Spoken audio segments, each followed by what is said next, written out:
నీకు urine dark యెల్లోగా కనిపిస్తున్నదా? అది చిన్న విషయం కాదు. అది డీహైడ్రేషన్ సిగ్నల్.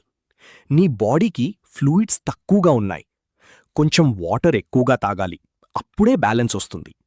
అయితే యూరిన్ క్రిస్టల్ క్లియర్గా ఉందా? అది కూడా పర్ఫెక్ట్ కాదు. చాలా ఎక్కువ వాటర్ తాగితే సాల్ట్స్ ఇంబ్యాలెన్స్ అవుతుంది. అందుకే బ్యాలెన్స్ మెయింటైన్ చేయడం ముఖ్యం. నీ యూరిన్ లైట్ యెల్లోగా ఉందా?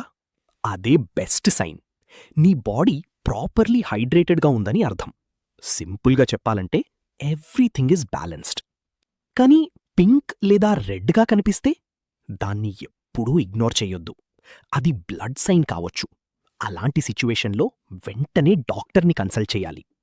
నేను మరి మబ్బుగా కనిపిస్తున్నానా? అది కూడా నార్మల్ కాదు. ఇన్ఫెక్షన్ లేదా ఇతర సమస్యలకి సిగ్నల్ కావచ్చు. క్లీన్ వాటర్ తాగడం మాత్రమే కాదు, చెక్ చేయించుకోవడం కూడా ఇంపార్టెంట్.